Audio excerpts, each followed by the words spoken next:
com Sal. Bem-vindos a mais um episódio do Café com Sal, o podcast que vocês já sabem, fala de carreira, liderança e empreendedorismo. Todas as terças-feiras, às 8 da manhã, você acompanha os episódios completos tanto no Spotify quanto no YouTube e os cortes com os melhores momentos no TikTok, no Instagram e no LinkedIn também. A gente aproveita para agradecer os nossos apoiadores, em primeiro lugar o pessoal do Venturos, um abraço João Maia e Marina Ventola pelo prestígio de sempre.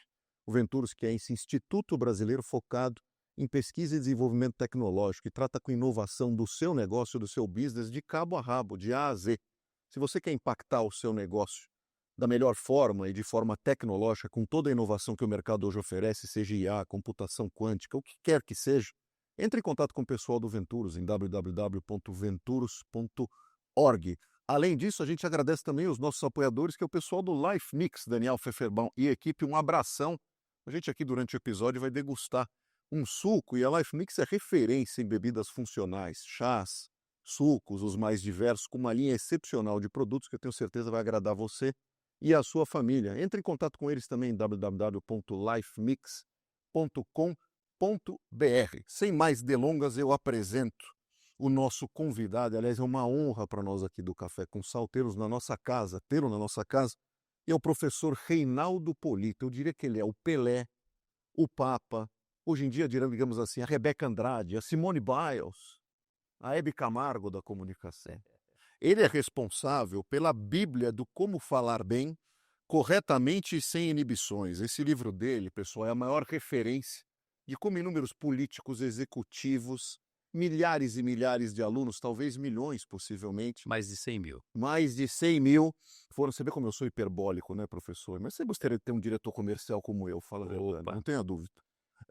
Inúmeras gerações de brasileiros foram educadas a se comunicar com este homem. A gente já está na 113ª edição desse livro inaugural dele, além de muitos outros que ele trouxe aqui. E hoje nós vamos falar sobre uns aspectos importantes, não só da construção da carreira dele, desse aspecto empreendedor dele, preenchendo uma lacuna importante na nossa sociedade, na criação do nosso país, principalmente em relação à comunicação, mas também falando do mundo de hoje. E como se comunicar no mundo de hoje, o que afeta a comunicação no dia de hoje, o que mudou, o que não mudou, pontos de atenção. Então vai ser uma aula recheada com os aspectos da comunicação. Professor, obrigado de novo pela sua presença, é uma honra estar diante de tão estrelada pessoa. Muito obrigado. Muito obrigado, o prazer é todo meu, uma honra estar aqui com você, livre para o que quiser. Olha só, então podemos percorrer caminhos infinitos. Ah. Muito bem. Antes de falarmos um pouco da sua postura ou, vamos dizer assim, status de realeza da comunicação, toda a história tem um começo, né? A gente sempre gosta de entrar um pouco nas minúcias da sua criação, do ambiente que você viveu, dentro da sua família, como esse mosquitinho, vamos dizer assim, da comunicação lhe pegou. Se foi algo planejado na sua vida, se isso surgiu de forma, vamos dizer assim, repentina, como foi essa história de construção, não só desse nome, mas dessa escola importantíssima? Dentro da minha família, a pessoa que mais se comunicou bem sempre foi minha mãe. Uma comunicação simples, mas extremamente agradável e envolvente. Eu não conheci uma pessoa até hoje que não falasse bem da minha mãe. Agregadora, coloca panos quentes, sempre na paz, é uma pessoa maravilhosa. Eu comentei, ela está com 97 anos de idade e toda semana ela liga para todos os netos, bisnetos, saber como é que está, lembra de cabeça o aniversário de todos eles, não esquece de cumprimentar ninguém. Então eu acho que por osmose talvez eu tenha pegado um pouquinho. Lembro, mas ela comenta sempre comigo também. Quando eu era pequeno, chegava alguém, eu com aquela cara pesada, falava, você está bicudo por quê? Tem uma cara agradável, tem gente simpática aqui. Então fui aprendendo desde cedo que uma fisionomia agradável, simpática, poderia ser também importante na comunicação. Mas o que aconteceu? Nasci em Araraquara, lá no interior de São Paulo. Terra do gado. Do gado, não. Gado é Barretos. Araçatuba, perdão. Araçatuba é outra. É outra? É outra. Eu estou errando tudo? Está errando tudo. Araraquara é morada... fazenda em Araraquara que tinha gado. Araraquara é morada do sol. Morada do sol? E Terra do sol. E você é um corintiano ingrato, porque o técnico do Corinthians é araraquarense. Dorival O Júnior, Dorival é de Araraquara? Araraquara. É que eu não sou muito fã do Dorival, mas não vai ser o tema da nossa conversa. Ele é sobrinho do Dudu, que jogou no Palmeiras. Sim. Então, foi jogador de futebol também. Jogou no Guarani, né? Ele é uma das pessoas mais íntegras que eu conheço. E competente. Por onde ele passa, ele ganha título. Isso é verdade. Mas eu sou um corintiano que está numa fase Indefenso. Então, mas o corintiano, assim, ele quer trocar de técnico e não montar um time bom. Esse é o problema do time. Só Mas críticas, por tudo enquanto. bem. Não. Tô brincando. É uma nação. Corinthians não é. É verdade. Não, E nasci em Araraquara e viemos para São Paulo. Eu tinha pouco mais de 1 ano de idade. A casa que eu morava aqui no Tatuapé pegou fogo. Fui vítima desse acidente. É mesmo. Fiquei com queimaduras de 3º grau. Como consequência, eu fiquei mudo. O trauma foi tão grande. E depois de algum tempo eu voltei a falar, mas totalmente gago. Com E aí, que idade isso, professor? não chegava a 2 anos de idade. E aí, um dos médicos que cuidava lá do tratamento das queimaduras, eu não sei que tipo de conhecimento ele tinha, mas ele, vendo a preocupação dos meus pais, disse: "Ó, você está preocupado que o menino está gaguejando, por que vocês não ensinam a ele uns versinhos infantis?" Porque ele dizia que, assim como o cantor que é gago não gagueja quando canta, também o ritmo, a cadência da poesia, isso poderia ter uma influência positiva. Me ensinaram os versinhos, não sei se foi isso que resolveu ou não o problema, a gagueira desapareceu e voltamos para Araraquara. E lá no curso primário, nas festinhas comemorativas, nas festinhas de final de ano, eu comecei a fazer aquilo que tinha aprendido durante o meu tratamento. Eu ia para a frente dos coleguinhas recitar as poesias. Os coleguinhas aplaudiam, as professoras incentivavam e passei a gostar. E naquela época, você tinha os serviços de alto-falante em parques, em quermesses, e alguns deles faziam concursos de poesia. Então, eu, garoto ainda, ia nesses concursos, cheguei a ganhar alguns prêmios. Eu acho que o início foi esse. Mas eu não sabia da existência da oratória, não tinha ideia disso. E, trabalhando no mercado financeiro, tinha um amigo muito querido, mas muito tímido.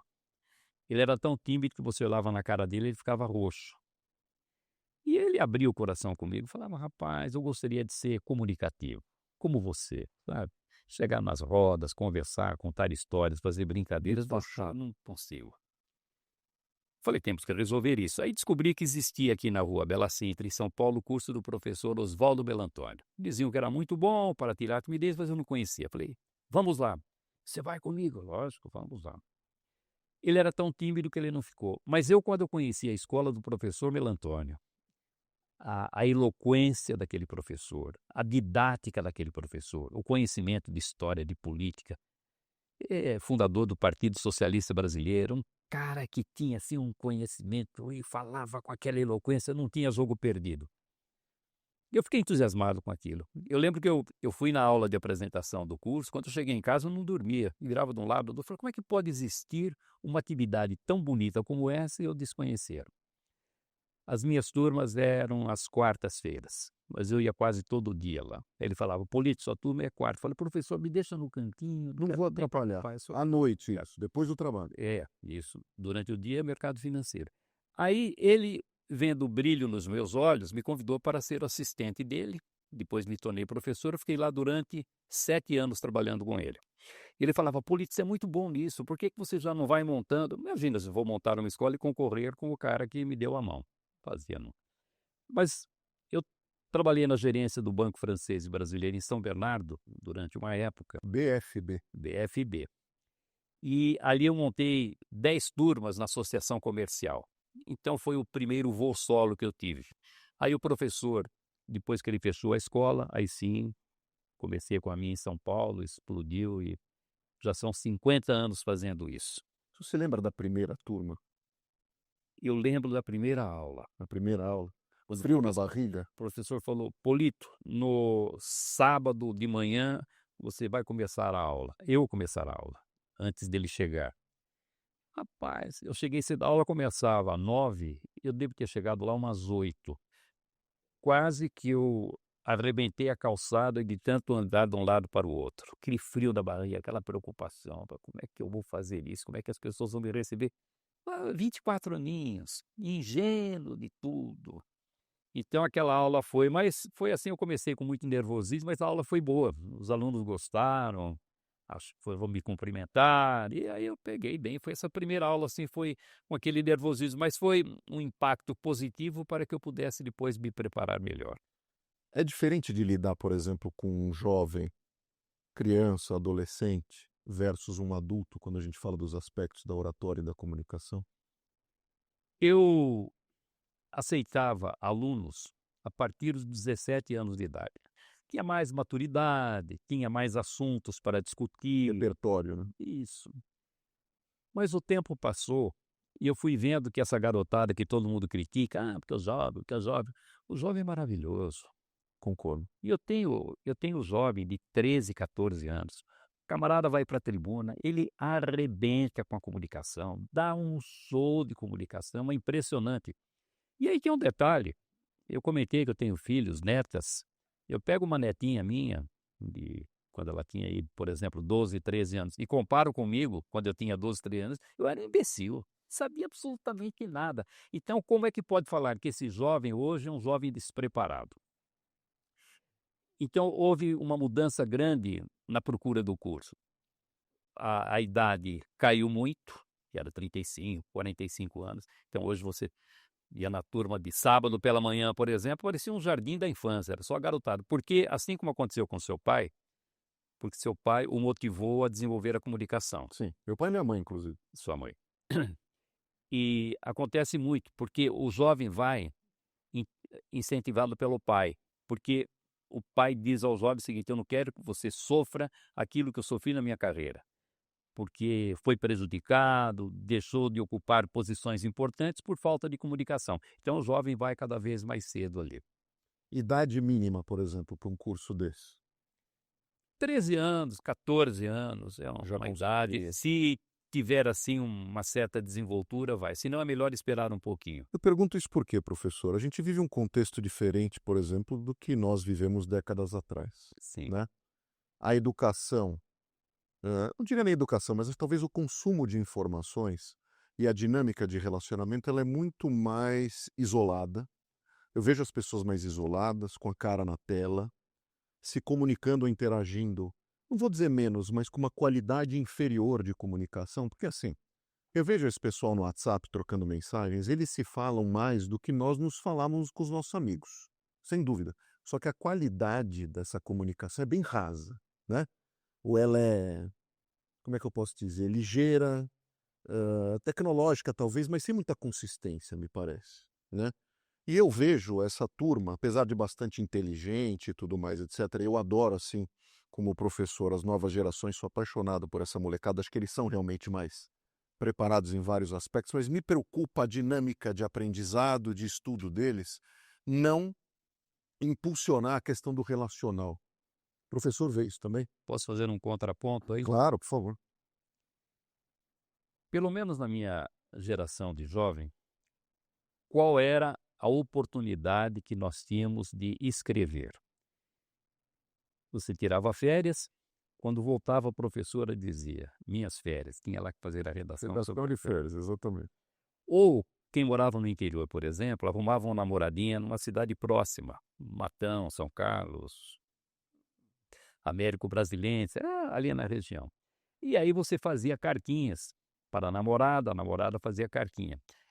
Eram as oportunidades que nós tínhamos de redação e mais uma ou outra.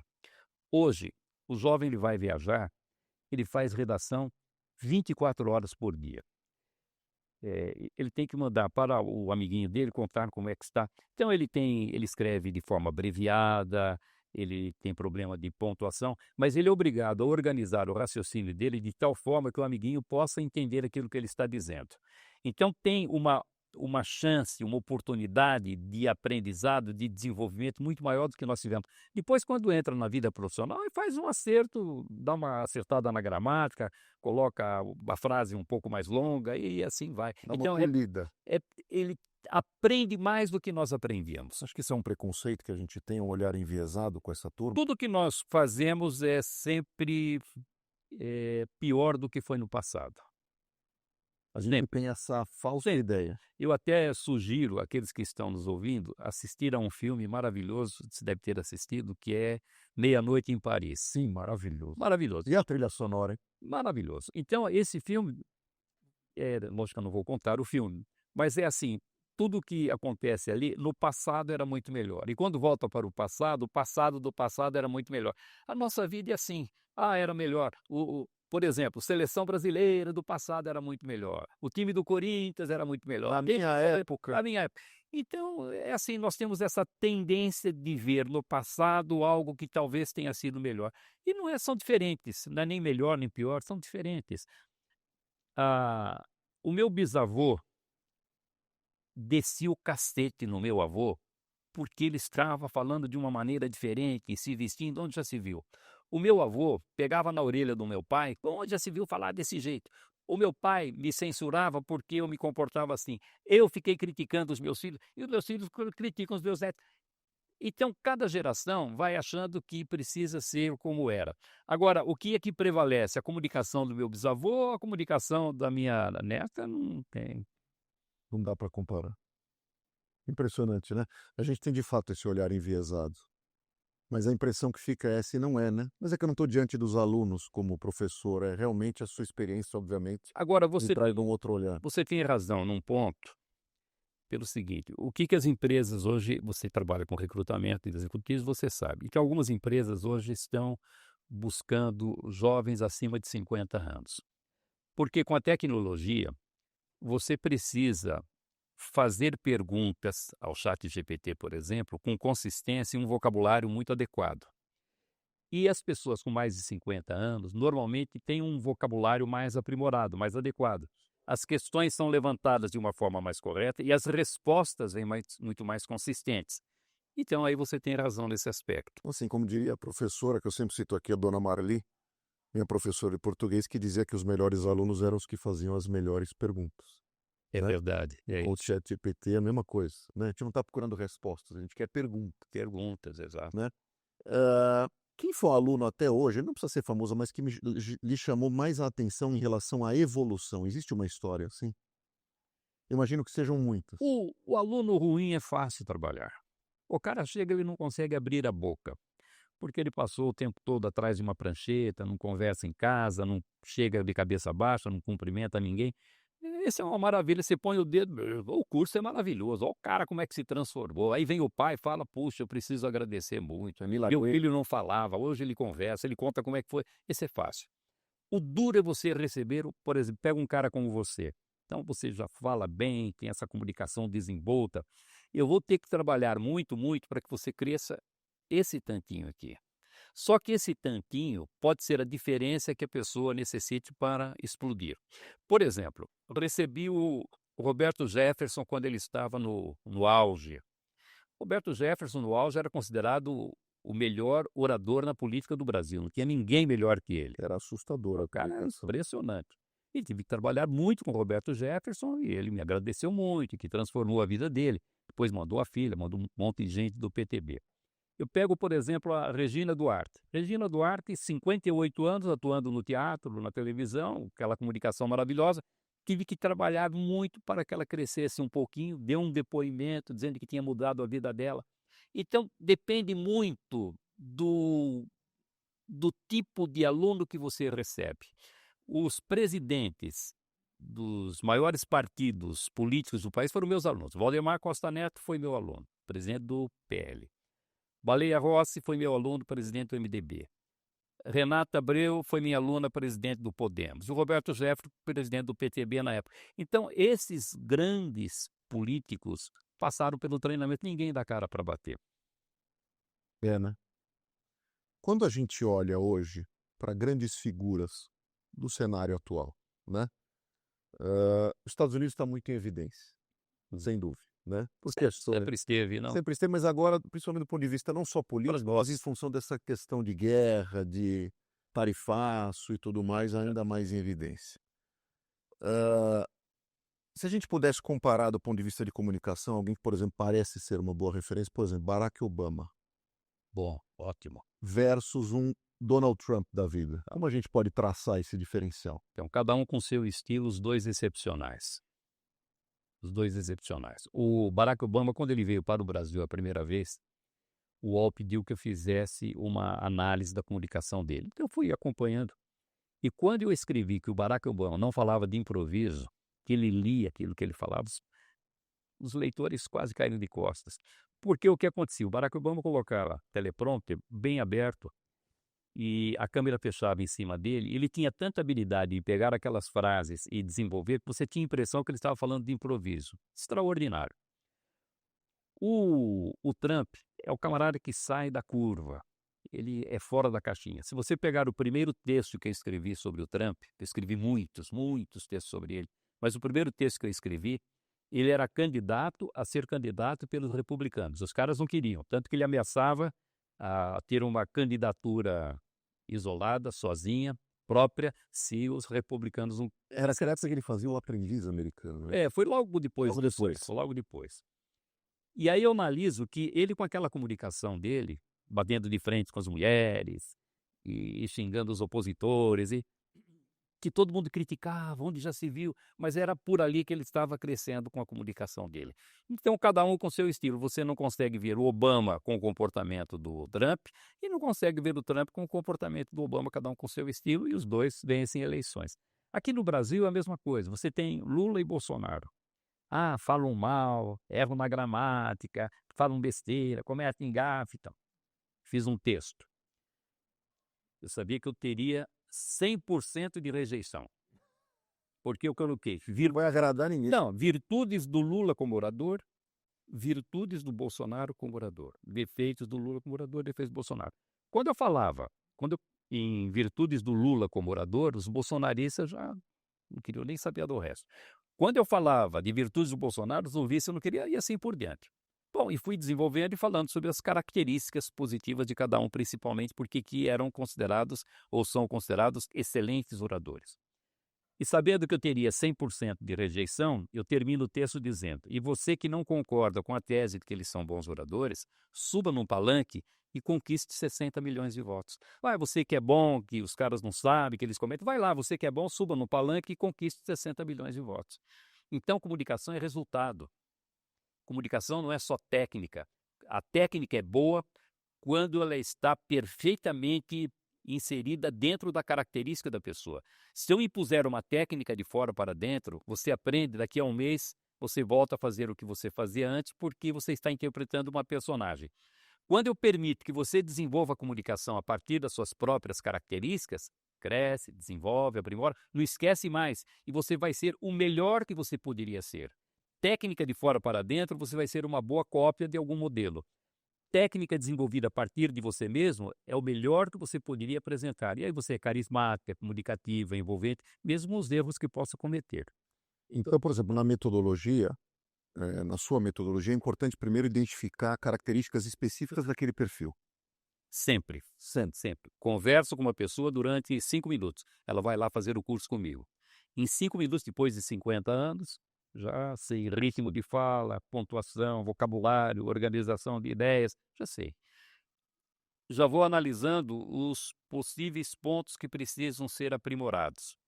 E aí ela vai desenvolver a comunicação sem se violentar, aproveitando aquilo que ela tem de melhor, porque às vezes tem qualidades e não sabe. Por exemplo, você tem uma voz lindíssima, né? Muito obrigado. Não, mas você sabe. Estamos gravando, obrigado. Muita gente já deve ter falado isso para você. Essa voz grave, maravilhosa, ela vai passando a ideia de sensatez, de equilíbrio, de ponderação. Ajuda muito você a conquistar credibilidade a partir de uma voz como essa. Algumas pessoas têm uma voz bonita, mas elas não sabem utilizar. Ou falam baixo demais, porque querem aquela voz impostada. Aí fica uma voz apagada, chata. Depois de 2 minutos, ninguém consegue mais ouvir. Ou então, gritam demais e se tornam agressivos.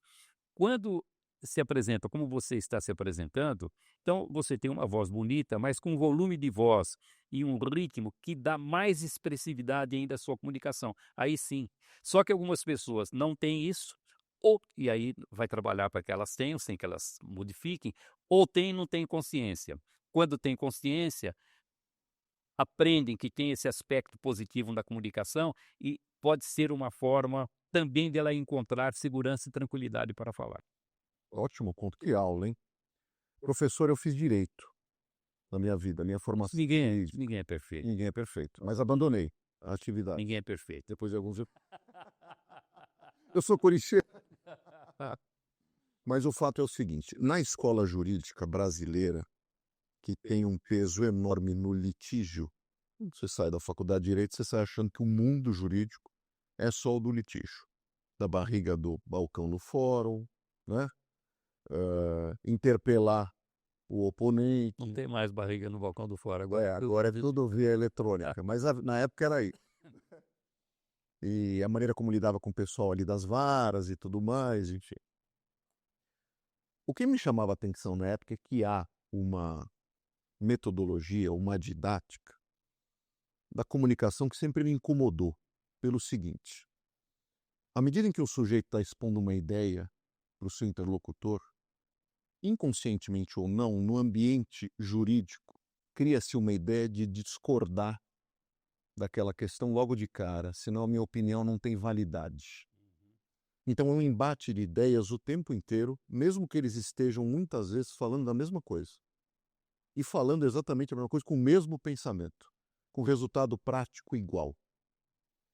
E sempre me pegou essa questão da comunicação, porque no direito pressiona-se muito, ou pelo menos destacam-se os melhores profissionais, que falam bem. Mas a comunicação boa, na minha opinião, eu estou diante de um mestre, não é só falar bem.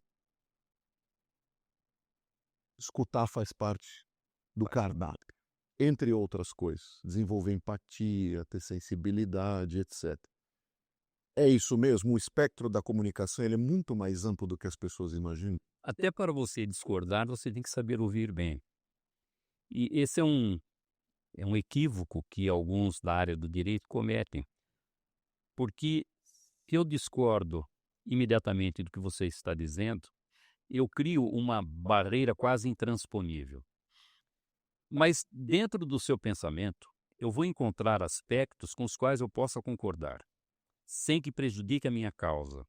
Se eu começar a minha linha de argumentação a partir desses aspectos comuns com os quais nós concordamos, você vai ficar muito mais despoliciado e a minha chance de fazer com que a minha argumentação prevaleça é maior. Mas aí é preciso paciência, observação e capacidade de ouvir. Você está tocando num conto. O meu livro que mais vende hoje é esse, Oratória para Advogados e Profissionais de Direito. Olha só. Essa obra tem a chancela da OAB de São Paulo e tem a chancela do Conselho Federal da OAB. Tem o prefácio do Durso, que foi 3 vezes presidente da OAB. Tem a apresentação do Edilson Ogenô Bonfim, que foi considerado o melhor promotor de justiça da história do país, aquele que fez o Maníaco do Parque, hoje é procurador. E tem o pós-fácio do Marcos da Costa, que também foi presidente da OAB, foi meu aluno. Então o livro está blindado com essa turma aí. Então esse livro já vendeu mais de 100 mil exemplares. Essa aqui é uma 3ª edição totalmente reformulada. E é uma ajuda para o advogado, porque o advogado sai da faculdade com a imagem de quem fala bem. As pessoas estão acostumadas a assistir aos julgamentos, aos filmes de tribunais, aqueles advogados falando com aquela eloquência, extraordinários. E do imaginário popular, o advogado fala bem. Então, ele sai da faculdade, normalmente, sem nenhum tipo de orientação de como falar bem e precisando defender a imagem de quem fala bem. Sofre demais. Agora, você imagina um advogado diante de um grupo de clientes ou clientes, futuros clientes. Se ele começa a gaguejar, hesitar, fala, eu não vou contratar esse cara, não é advogado bom. E às vezes é excepcional, ele só não tem uma boa comunicação desenvolvida. Então o livro vai exatamente nessa direção. É um livro feito assim com muito carinho, com muito gosto, com muita pesquisa e tem ajudado muito. Você vê mais de 100 mil exemplares. Até porque a gente não imagina, até por isso, que seja um público tão carente Não, mas ajuda. mas é. É É. um público muito carente, não tem orientação normalmente, e vão falando do jeito que aprenderam, de ouvir, sem técnica, e acabam tendo problemas sérios de comunicação. Puxando a conversa um pouco para o meu universo. O meu universo, claro, hoje com o podcast eu consigo divulgar as experiências que eu tenho, os aprendizados que eu tenho, porque eu vivo de entrevistar, eu sempre vivi de entrevistar em salas fechadas. Continua fazendo o Hoje que sempre online. fez. Continuo fazendo o que eu sempre faço, o que eu sempre fiz. Ah, muitos profissionais sempre me questionam, quando estão num processo seletivo para alguma posição no mercado, em nível executivo, etc., como ter uma melhor performance em ambiente de entrevista. Sim. E muitas vezes as pessoas retornam para mim e eu faço aquele questionamento: fulano, fulana, como é que foi na entrevista? Como você avalia a sua performance? Não sei se fui bem ou se fui mal. Sei. E eu falo sempre assim: temos um problema aí. Porque nesse bate-papo, nessa conversa, tinham apenas 2 pessoas. E uma delas não conseguiu entender se foi bem ou não. Há uma desconexão nessa dança, nesse tango, né? Que não há tango sem 2 pessoas dançando. E eu sempre fiquei com a preocupação e acabei identificando que muitas vezes, com a preocupação de agradar aquele interlocutor, esse profissional ou essa profissional vão para esse ambiente de entrevista com uma sensibilidade muito aguçada, ou pelo menos olhando muito o que aquele interlocutor supostamente quer e fazendo, emprestando dos seus termos uma personagem para agradar aquele interlocutor e dessa forma muitas vezes acaba até sendo escolhida para a posição. Só que não fica muito tempo na posição, porque a empresa acaba contratando a personagem Sim. e não aquela pessoa. Ele vai ser A empresa se frustra e a pessoa inadequado. se frustra, Lógico. né? Qual a sua dica, por exemplo, para alguém que vai para ambiente de entrevista? Imagino que muita gente deva ir para os seus cursos para se preparar. Muito. Principalmente no ambiente hoje onde, né, a necessidade de recolocação é premente porque a gente tem uma crise de mercado, tem muita gente hoje buscando oportunidades, sempre teve, mas acho que hoje mais. Provavelmente é o mesmo conselho que você tem dado aos executivos que o procuram. Primeiro, conhecer a empresa, saber que tipo de empresa. Eu tenho muita experiência nisso. Eu sou presidente de uma ONG chamada Via de Acesso. Nós fazemos capacitação e inclusão de jovens no mercado de trabalho. Já incluímos mais de 100 mil jovens no mercado de trabalho. Fazemos o maior fórum de carreira para jovens do país. Chegamos a ter 10 mil inscritos em cada fórum desse aí. É um espetáculo, 2 palestras de manhã, 2 à tarde. Então você pega um CEO de uma grande empresa contando para os jovens como foi a carreira dele, o que foi importante, e o jovem ali, aquele comecinho, ouvindo aquilo e engolindo aquelas. É como se ele estivesse na sala de visitas do CEO, batendo um papo e recebendo conselhos e orientações. Eu me lembro quando o Fernando Terni, que foi meu aluno, o Fernando Terni foi presidente da Interlig, foi presidente da Skin Cariol, presidente de grandes empresas. Quando ele era presidente da Skin Cariol, eu o convidei para fazer uma dessas palestras. E ele disse o seguinte para os homens que estavam lá: para fazer uma ficha de entrevista de emprego lá na empresa, o candidato precisa ter falar pelo menos 2 línguas, de preferência o inglês. Aí você precisa assim, mas ele vai usar o inglês? Provavelmente não. Mas são tantos jovens procurando que eles têm que fazer um corte. E provavelmente aquele que estudou inglês, ele teve um pouco mais de interesse, um pouco mais de envolvimento. Então, quem não souber falar inglês aqui, já nem entra nessa pesquisa de emprego. Olha que interessante que é isso. Então, nós preparamos o jovem, ensinamos o jovem como ele se veste de forma adequada para o tipo de empresa. Se ele vai, por exemplo, numa empresa de publicidade, de uma maneira mais descolada, mais solta, linguagem.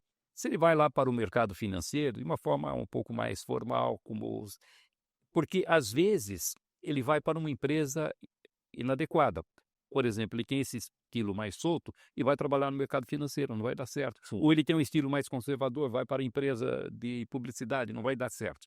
Então é preciso que ele saiba se vestir, saiba falar e saiba respeitar a hierarquia, para que ele não trunque a carreira dele por uma besteira. Chegar numa empresa chamando o chefe de "ô meu", sentando na mesa dele, amigão, como se ele estivesse na casa dele. E alguns jovens não receberam esse tipo de orientação, eles pensam que estão ali mesmo. Então, com isso, nós ajudamos o jovem a ter uma carreira muito mais bem-sucedida. Nós levamos uma vez para o fórum 2 personalidades muito distintas, o Max Gehring, meu queridíssimo amigo Max Gehring, e levamos o Walter Longo, que na época era o presidente da Abril. Que também, coincidentemente, participou do Aprendiz na versão brasileira. Pronto. O Max foi lá e disse: "Olha, o jovem tem que se comportar assim, assim, tem que tomar cuidado, aprender isso, etc". Deu uma cartilha como tem que se comportar. Vai o Walter e fala: "Tem que se comportar de nada, e tem que se vestir assim, tem que ser fora da curva, tem porque quando a empresa tiver um problema, quem vai resolver o problema não é o certinho, é aquele que é fora da curva, é que ele vai encontrar a solução, etc". Vamos dar um nó na cabeça. Então aí nós explicamos. O Max tem razão, dependendo da empresa onde você vai trabalhar, e o Walter tem razão, dependendo da empresa onde você vai trabalhar. Então, o que eu oriento as pessoas quando me procuram, principalmente para cargos executivos, primeiro conheça a empresa, que tipo de empresa é. Depois, qual é a função para a qual você vai trabalhar. Que tipo de competência, que tipo de habilidade as pessoas procuram em alguém que tem uma função como essa. Naquilo que você realizou, quais são as experiências que você poderia dar como apoio para que o entrevistador se sentisse confortável com a pessoa que ele está recebendo? E que tipo de ambição você tem na sua vida profissional? Você conversando sobre esses aspectos, provavelmente você vai ter uma conversa sincera, você não vai mentir, adequada para o entrevistador e para a empresa, e a possibilidade de sucesso é maior. Também dentro do ambiente. Agora, nisso você é mestre, eu estou aqui. Não, imagina, Ah, estamos aprendendo juntos aqui. Falando inclusive do meu métier e também de questões relacionadas, nem do meu métier, acho que do mercado e empregabilidade em geral, eu percebo, por exemplo, nas minhas mentorias de carreira, uma preocupação muito grande em relação ao futuro. Tá. Angústia, ansiedade. O mundo muda muito rápido, cada vez mais rápido. Você tem uma certeza que a gente tem na vida de que ele vai mudar ainda muitas vezes, né? A gente de alguma forma se desenvolve em PA e o mundo muda em PG. Então a gente fica nessa questão, não dorme à noite, um toma um remedinho sublingual, o outro se entrega à depressão, por aí vai. Muito bem. E o principal vilão, aparentemente essa coisa toda, que na minha opinião não é vilão nenhum, e na sua também, imagino eu, é a tal da inteligência artificial. Que veio para, claro, tomar inúmeras atividades, eu diria até operacionais, né? Mas também algumas até estratégicas, no sentido de produção de conteúdo. Hoje a gente tem as IAs generativas e etc e tal.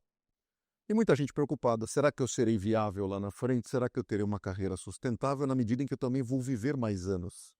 Diferente de antigamente. A gente vive por mais tempo. Sem dúvida. Como a gente, Tomara. como a gente se banca nos grandes centros, como a gente se mantém viável e sustentável no mercado, etc. Qual a sua opinião? Alguém que está conectado 100% do tempo ao desenvolvimento de skills, habilidades de comunicação, inclusive comportamentais desses profissionais, que sinal ou que visão a gente poderia emprestar do professor em relação a esse futuro que, claro, nós não sabemos exatamente como vai ser, mas temos os nossos desconfiômetros. Você tem um bom profissional. Se ele não se utilizar da inteligência artificial, ele vai ser um bom profissional. Você tem um bom profissional. Se ele recorrer à inteligência artificial, ele vai ser um excepcional, extraordinário profissional. Então não tem volta. É preciso que você se valha desse apoio que você tem. Eu, por exemplo, já escrevi mais de 2.500 textos que eu escrevo para a grande mídia há muito tempo. O teclado faz parte de mim. Eu sempre isso sai, é rápido, correto, sem problema. Mas o que me custou fazer agora, pegar o texto que está pronto, colocar no chat GPT e falar, dá uma olhada, ver se não escapou nada aí. Ah, tem essa palavrinha aqui, tem isso aqui. Você ganhou um revisor maravilhoso, de graça. Quer dizer, paga ali aquela taxinha, de graça. Onde é que você vai encontrar um parceiro como esse que não reclama, não xinga, não fica bravo, não é? Um conselheiro. Então, mas aí precisa aprender. Eu escrevi um texto semana passada dizendo o seguinte: como você vai se livrar do de que seu texto seja contaminado dos vícios da inteligência artificial, do ChatGPT. Então eu passei uma série de informações ali que as pessoas às vezes não se tocam. Por exemplo, quando você vê um texto com um título Parará, Parará, 2 pontos, é ChatGPT. ChatGPT, de cada 10 títulos que ele sugere, em 9 ele coloca 2 pontos. Concordo plenamente. Quando você vê 2 parágrafos com travessão, ChatGPT, porque ele não resiste colocar Eu já travessão. percebi, até desculpa lhe interromper, que quando ele faz esse travessão, ou esses 2 pontos, ele inclusive já começa, eu percebo no texto das pessoas, com letra maiúscula, Olha aí, depois dos 2 pronto. pontos. Quando você lê um texto lá, porque é crucial, que ninguém usa muito crucial é ChatGPT. No entanto, isso é ChatGPT.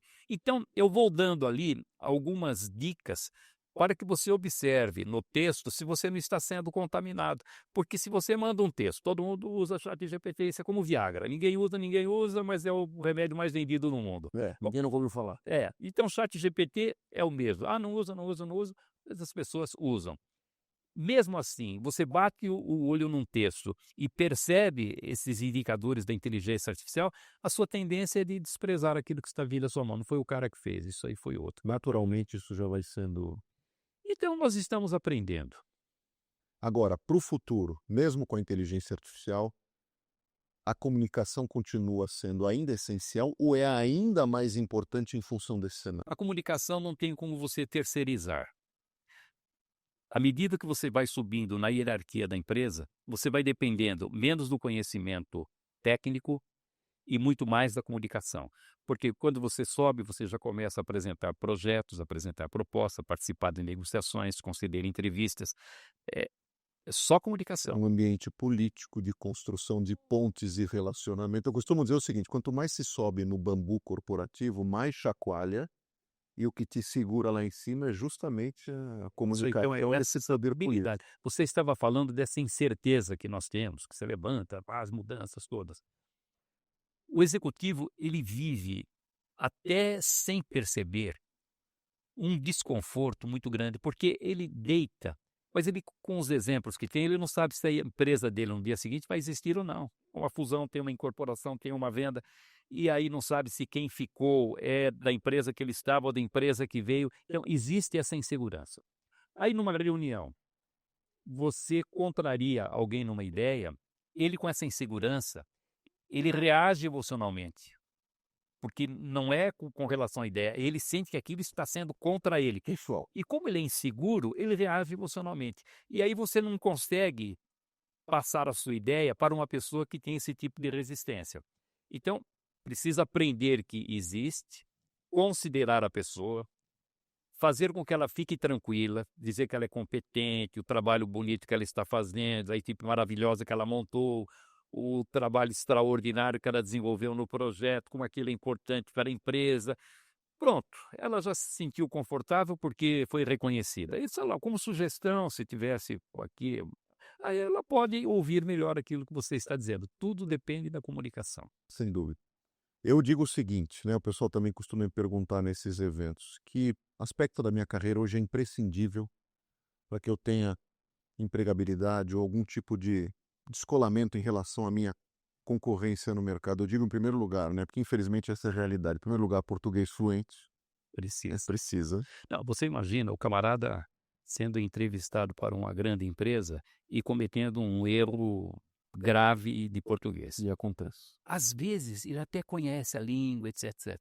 Mas aquele errinho, para quem está ouvindo, não é só o erro, é uma indicação de que várias lacunas ao longo do caminho e que ele não aprendeu, ele que é uma pessoa despreparada. É isso. Eu tive, por exemplo, outro dia um evento que alguém falou assim: nossa, eu não sabia que você vinha desse ambiente da recrutação. Opa, Aí eu já fiquei já com aquilo marcado. Parece que toda vez que eu cruzava com aquela pessoa, na testa dela fizeram uma tatuagem daquelas impossíveis de tirar, escrito assim, recrutação. E aí já o que ela me dizia eu já não conseguia mais considerar. Infelizmente eu já fiquei com um viés enorme. E pode ser que ela tenha errado só essa palavra, Pois é. mas na sua cabeça ele tem uma falha ao longo da vida dele. É. Então, o que eu tenho falado para as pessoas que me procuram é o seguinte: depois de uma certa idade, é muito difícil você aprender gramática, a língua portuguesa de uma maneira formal, completa. Vai pegar lá uma gramática, estudar, não tem paciência, não adianta. Mas você tem alguns livros, certo, errado, que são simples. Você faz uma boa revisão do que aprendeu. Se não aprendeu, você tem uma chance de aprender, mas pode ser o suficiente para que você não cometa esse tipo de equívoco, por exemplo. É isso. Então eu sempre falo isso, assim, português fluente, comunicar-se bem e falar inglês. É isso aí. Porque aí você já está na frente de muita gente que mas básico assim? Sim, básico assim. Por causa dessa pressa, eu fiz um livro. Você viu que eu sou bom de O homem é bom, hein? marketing. Eu achei que eu ia ser diretor comercial dele, mas já vi que eu perdi a vaga. Agora quem está com empregabilidade em risco sou eu. Super dicas para falar bem em conversas e apresentações. Esse é o segundo livro meu mais vendido. Vendeu mais de 400 mil exemplares. Ele ficou mais de 3 anos nas listas dos mais vendidos. Então, por causa dessa conversa que estamos tendo aqui, e que as pessoas precisam, pelo menos, pegar aquilo que é básico para se desenvolver, eu falei, puxa vida, eu tenho livros com tanta profundidade, mas o mercado, às vezes, quer algo assim mais rápido e objetivo. Se aparecer alguém falando sobre isso, vai fazer sucesso, eu vou ficar chupando o dedo. Falei, pera pouco aí. Se aparecer, não. Apareceu, o cara sou eu. Estou preocupado com o cara sou eu. Em 3 dias eu escrevi o livro. 3 dias o livro estava pronto. Bom, fiz o modelo, mandei para, na época era Saraiva, falei, se fizer vai explodir. Toparam, 400 mil exemplares. Aí a Saraiva falou, Polito, agora eu vou entrar na sua área também.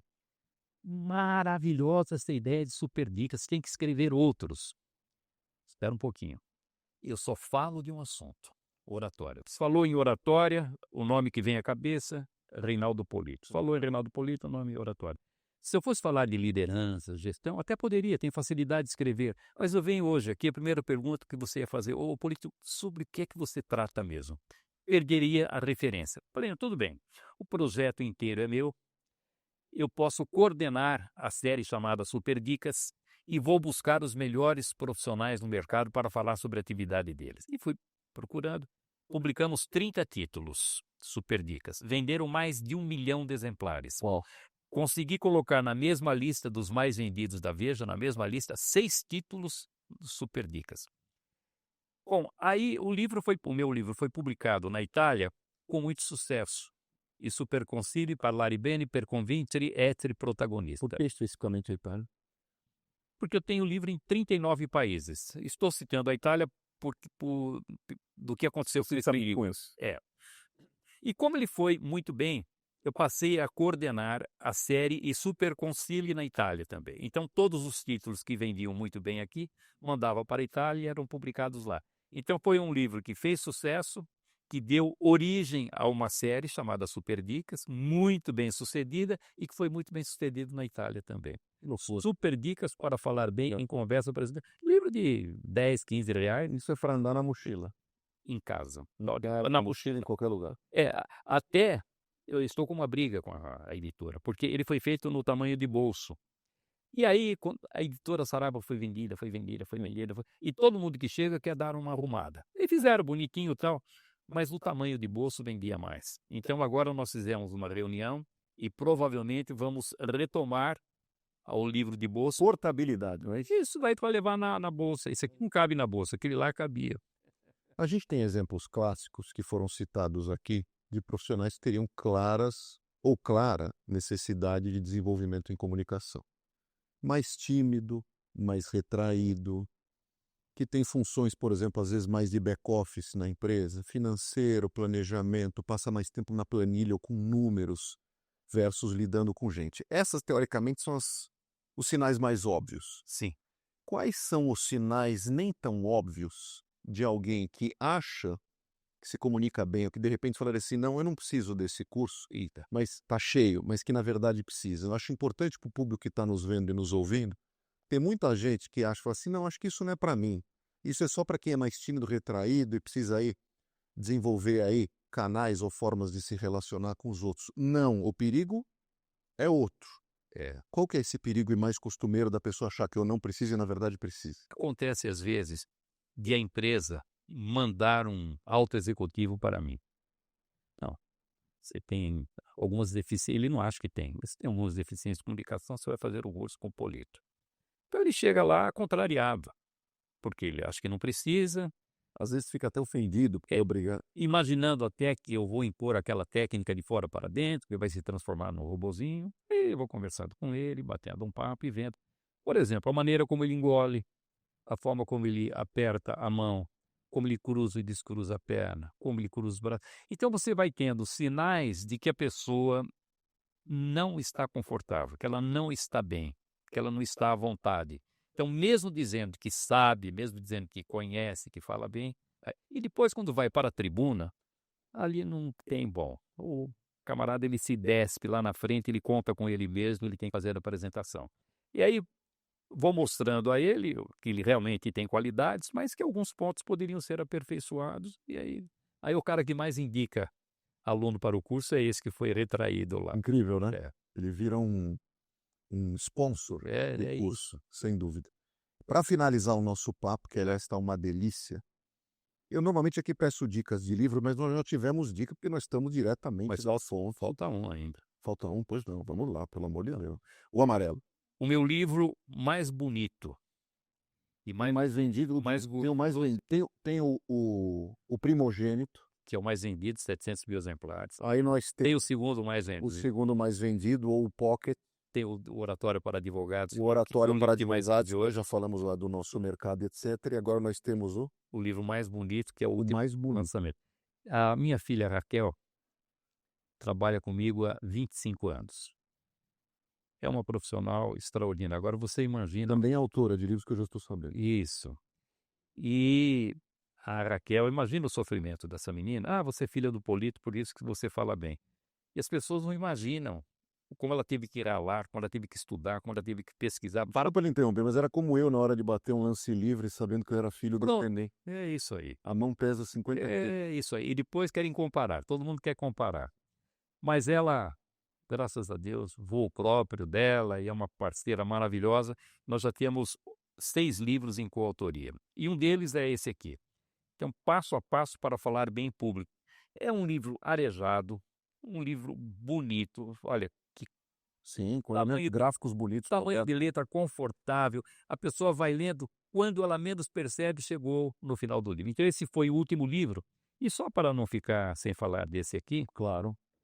que é um livro que eu gosto muito e também fiz com ela, que é Aprenda a Falar em Público com os melhores pregadores da história. Me conta quem são esses maiores pregadores da história, na tua opinião, sem querer estragar a surpresa do livro. Não estraga, porque você vai me dar a chance de dar a resposta, o livro vai ficar aqui na minha mão fazendo propaganda. Então, está tudo certo. Exatamente. Aliás, podemos ir falando sobre outros assuntos enquanto ele fica aqui diretamente na para ter mais tempo de tela. Tá certo. O mesmo aconteceu com o direito. Porque quem é que falou bem ao longo da história? Os advogados. Advogados maravilhosos. Os pregadores, os padres, os políticos e alguns professores. Não, esses é que falavam bem, esses é que falavam bem. E eu, por deleite, sem nenhuma outra intenção, li a minha vida inteira o livro desses pregadores, desses advogados. Surgiu a ideia de fazer um livro para advogados, estava pronto. Quando surgiu a ideia de fazer um livro para os pregadores, o livro estava pronto, porque era só pegar a técnica e os exemplos dos grandes pregadores. Por exemplo, Vieira, que foi o melhor de todos. Vieira foi o melhor escritor, foi o melhor pregador, foi o melhor orador da língua portuguesa, ninguém falou como ele. E até vou dar uma sugestão, se está pedindo sugestão, não é de um livro, mas é de um sermão do Padre Vieira, que é o Sermão da Sexagésima, pregado em 1655, onde ele deu uma aula de oratória para os padres. Tudo o que uma pessoa deseja saber sobre o orador. Uau, naquela época. Tudo que precisa saber sobre o ouvinte, tudo que precisa saber sobre o tema, tudo você tem no Sermão da Sexagésima do Padre Vieira. De graça, entra na internet, domínio público, não vai pagar nada. É um espetáculo. Você tem um orador batista chamado Charles Spurgeon. Spurgeon pregava no final dos anos 1800 num local chamado Tabernáculo, em Londres. Todos os domingos ele falava para 6.000 pessoas. Aí você diz o seguinte: bom, 6.000 pessoas, tem pregador hoje que fala para 150, 200.000 Tem mais pessoas. 6.000 pessoas para aquela época. Isso aí, que não havia microfone. Era no peito, era no gogó. E ele era tão bom que chegava no final da pregação dele no domingo, ele pedia para que os fiéis que estavam ali não comparecessem no domingo seguinte para dar espaço àqueles que tinham ficado de fora. Você lê os sermões do Spurgeon.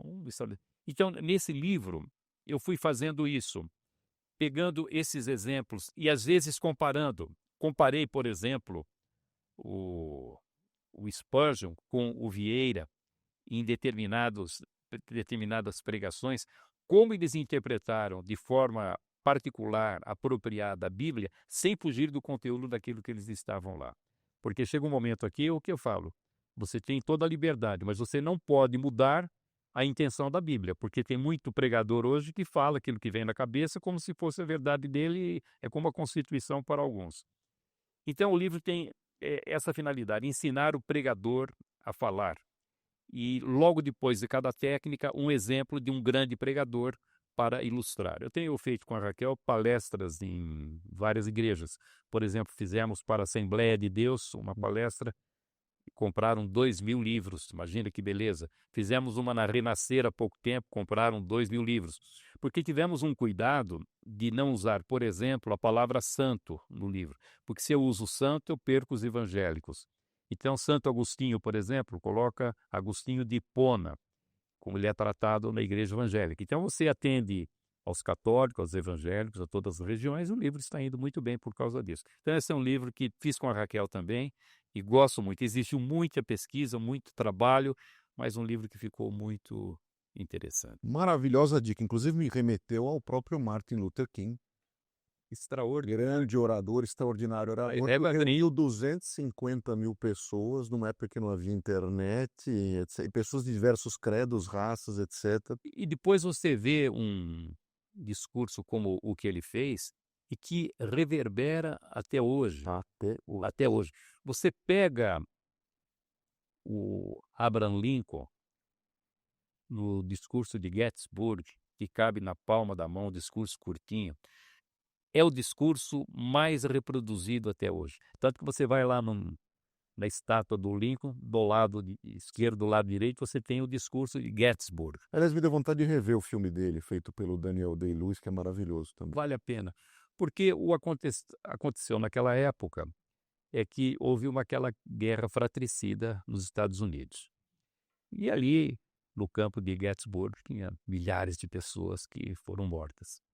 Então eles resolveram fazer uma homenagem em Gettysburg. Só que aqueles que estavam prestando homenagem eram adversários do Abraham Lincoln e não convidaram o presidente. E convidaram para falar como orador um tal de Everett, um grande orador extraordinário. Então Everett falou durante quase 2 horas, mas aquele sol de rachar mamona, os caras estavam que não aguentavam mais. Mas o Lincoln, Lá Fidel Castro. aí o Lincoln olhou aquele papel que convidava as pessoas, mas não. Ele foi como presidente, ele foi. E aí o presidente Stassi tem que dar a palavra. E ele fez uma apresentação de 6 minutos. Então veja, do Everett hoje ninguém sabe quem foi, ninguém lembra do discurso dele, mas esse discurso próprio, adequado para aqueles 6 minutos, reverbera até hoje. O próprio Churchill, né? Esse outro também. Exatamente. Isso. Agora, sim, dicas, livros. Dicas, por exemplo, quem quer ter exemplos bons de grandes oradores, fora os que foram mencionados aqui, por exemplo, em filmes, personagens de filmes, ou buscar na internet, no YouTube, para poder se inspirar. O Discurso do Rei. Discurso do Rei. É um filme maravilhoso. É um filme que mostra como uma pessoa com muita dificuldade, Da família real, né? e ocupando uma posição importante e precisando falar, tendo a humildade de buscar ajuda para se aprimorar, ele consegue resolver, superar aquela deficiência que tem. Esse é um filme maravilhoso. Se o ator não ganhou Oscar, talvez tenha ganho, né? Eu não me lembro se ganhou ou não, Espetáculo. mas ele é muito bom. Muito bom. Ele é muito Espetacular esse filme, tem razão. Então esse é um filme que realmente está aí. Livro, mais ou menos dentro da sua área, Tem um que eu recomendo sempre, principalmente para pessoas que não gostam muito de ler. Eu falo, você vai pegar um livro grosso, desse tamanho, você vai começar a ler e não vai parar mais, que é Mauá, do Jorge Caldeira. Mauá foi o maior empreendedor da nossa história. Foi ele que teve a primeira empresa, o primeiro estaleiro foi ele que fabricou. A primeira empresa de navegação no Amazonas foi ele que fez. A primeira ferrovia no Brasil foi ele que fez. O primeiro cabo submarino ligando com o continente foi ele que fez. Fundou o Banco do Brasil. Então, tudo que você possa imaginar em termos de empreendedorismo, aquela cabeça criou. Então, o Caldeira vai mostrando como foi que ele aprendeu, como é que ele se desenvolveu, como é que ele aprendeu a ganhar dinheiro. Porque a família morava lá no Rio Grande do Sul e o pai foi assassinado. Aí ficou morando com a mãe. E aí a mãe, depois de algum tempo, casou com uma outra pessoa e essa outra pessoa, como condição, disse: eu caso com você, mas eu não quero filhos junto. E aí um tio dele levou para o Rio de Janeiro para trabalhar naqueles galpões. Então vai mostrando como ele foi aprendendo, se desenvolvendo e como ele aprendeu que ganhar dinheiro você ganha com dinheiro e não com outros. E quebrou. Quebrou por inveja, por ataque do imperador. O patrimônio dele era superior ao produto interno bruto brasileiro. Imagina como é que ele ficou rico. Quebrou, mas conseguiu recuperar aquilo que tinha perdido e morreu sem um tostão de dívida. É uma história maravilhosa. Então é Mauá, do Jorge Caldeira. Professor, só posso lhe agradecer. Que honra, viu? Que papo, poderia ficar o dia inteiro. Aliás, vou fazer isso. Vou um dia reservar a sua agenda, falar com a sua secretária, algum assistente sua, reservar e ficar só nós dois batendo papo. Vamos fazer Um isso? prazer. Vai ser uma honra. Obrigado por ter vindo até aqui. Prazer enorme. Foi uma delícia. Você sabe que eu falei no Max Geringer, todo ano eu e o Max marcamos um café da manhã, 9, 9h30, e ficamos contando o que aconteceu durante o ano, o que vai acontecer, quais são os planos. Saímos desse café mais ou menos umas 4h30 da tarde. O pessoal acaba o café, começa a almoçar, sai do almoço, começa a com vocês lá. Então, o Max é uma pessoa maravilhosa. Tem um outro amigo também, não sei se você conhece, César Romão. Não. César Romão, se um dia você trouxer o César aqui... Me ajuda, professor. Não, eu nunca vi igual. Qualquer assunto que você tratar com César Romão, assuntos espiritualistas, ele, por exemplo, não tem nada a ver com religião. Mas eu estou assistindo uma entrevista numa igreja, numa emissora católica, e o padre fazendo perguntas para ele, pedindo orientação sobre questões da igreja, e ele dando, e ele tem tamanho conhecimento dele. tanto conhecimento dele. Então fala muito sobre motivação, sobre superação. É César Romão. Esse é um outro que você conversa, bate papo, aquilo parece que não tem fim. Maravilha. Que bom. Muito obrigado de novo pela sua generosidade e por compartilhar todo esse conhecimento conosco. Então é um prazer. Foi uma ducha, um tsunami de informações. Obrigado. Prazer muito grande. Se o pessoal quiser manter contato comigo, eu pessoalmente respondo a todas as perguntas que me fazem. É fato, foi assim que a gente chegou no professor. E faço isso Faça aqui seus contatos com online. muito prazer. O meu contato é simples, @Polito no Instagram. Então vai lá, eu publico alguns vídeos, algumas dicas de comunicação e respondo a todas as perguntas que as pessoas queiram fazer e faço isso com muito prazer. Espero que você que nos ouviu possa aproveitar bem essa conversa e que você fique animado a investir na sua comunicação, porque talvez não exista nada mais importante do que desenvolver a arte de falar em público, seja para a vida profissional, no relacionamento social, no contato com as pessoas da família, enfim, aquele que fala bem, ele vai ser uma pessoa mais feliz, mais tolerante e vai ser uma pessoa mais integrada. Tomara que isso aconteça com você. E o desenvolvimento da autoestima também, sem dúvida. Tem. Ajuda demais. Lógico. Professor, muito obrigado. De novo, foi uma honra receber. Pessoal, eu tenho certeza que vocês adoraram. Para mim, então, um episódio marcante, pessoalmente, pelas coisas que eu acredito e valorizo. Enfim, vocês já me conhecem. Um abraço a todos vocês. Obrigado de novo por prestigiarem o Café com Sal, que vai sempre ao ar todas as terças-feiras, às 8 da manhã, tanto no Spotify quanto no YouTube. Um abraço e até a próxima oportunidade. Tchau.